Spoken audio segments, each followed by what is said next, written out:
We now turn to former South Bend Mayor Pete Buttigieg. He's at his campaign headquarters in Manchester. Good morning to you. Good morning. Thanks for having me. According to our latest figures, you're about 4 points behind Senator Bernie Sanders. How do you close the gap and make the argument that moderates should vote for you and not Joe Biden? Well, New Hampshire is a state that likes to think for itself, and we'll be engaging Democrats as well as a lot of undeclared voters and maybe a handful of Republicans who know that they won't agree with me on everything, but are just sick of looking their kids in the eye and trying to defend or explain this presidency. That kind of hard work we'll be putting in all the way until polls close on Tuesday, and we're confident that it's going to lead to a great night. Well, you also have to throw a few elbows here back at Bernie Sanders, who basically is calling you a little inauthentic. He's going after some of your financial base, saying you've got at least 40 billionaires with ties to the pharmaceutical industry, other big money interests. He's basically saying you're bought and paid for. How do you respond to that? Well, I've never hesitated to stand up to industry. We sued the pharmaceutical industry when opioid makers ravaged our community, and I'm campaigning right now for higher taxes for the wealthy and for corporations to finally have to pay their fair share. And my campaign has been built from the grassroots. We have hundreds of thousands of supporters, most of whom went on PeteForAmerica.com and chipped in a few bucks because they share this vision that we have for the future.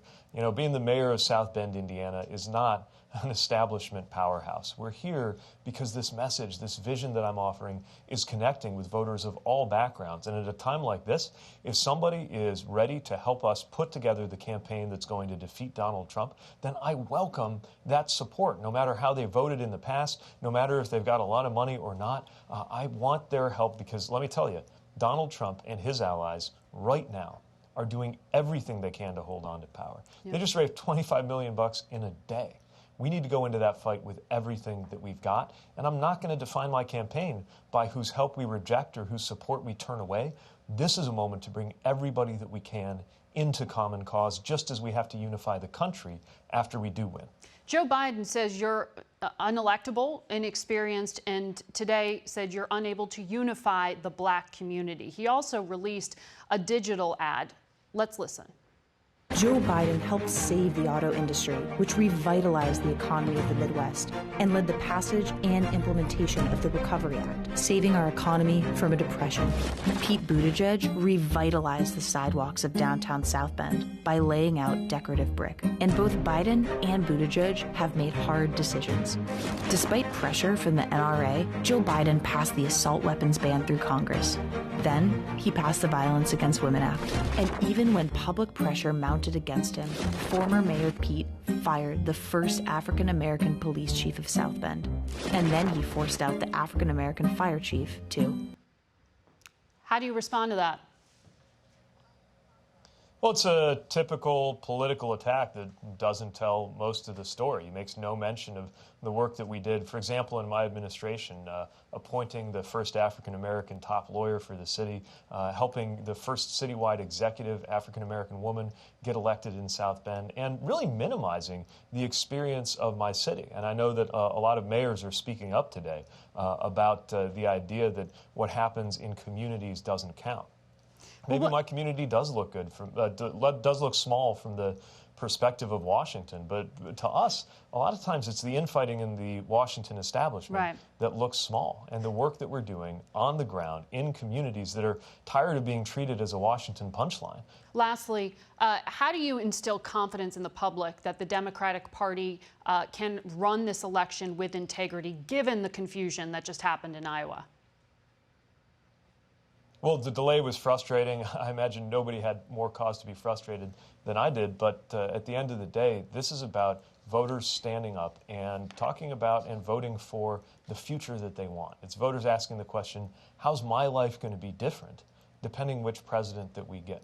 And for all the party behind-the-scenes machinery, what matters most at the end of the day is that the American people are going to send a statement. And the majority that we have right now, not just unified around wanting a different and better president than Donald Trump, but even more importantly, unified around what we're for. having corporations pay their fair share, raising wages, acting on climate change, getting everybody health care, delivering paid family leave, acting on gun violence. Right. These are America's priorities. But They're Tom our Perez, priority who is in our party, head of and certainly the priority on my DNC, campaign. Tom Perez, who's head of the DNC, is saying that perhaps the National Party should be taking more of a role here. That's not instilling a lot of confidence about these local officials. What do you think? I'll let the party work on what the party does. I'm focused on what we need to do with the powers of the American presidency to change the trajectory of this country before it is too late. And I believe that there is a strong enough majority for what we seek to do, that there will be an unambiguous, decisive result, not just to end the Trump presidency, but to put Trumpism itself in the history books. If, and only if, we have a platform and a campaign based on unity and belonging. It's why I'm concerned about a message that says that either you're for a revolution or you must be for the status quo. Most Americans don't know where they fit in that story. I'm offering a different approach, and that's clearly serving us well, and we're going to be on the ground connecting with as many New Hampshire voters as possible in these remaining hours to make that case and earn that win. All right, we'll be watching. Thank you, Mayor Pete.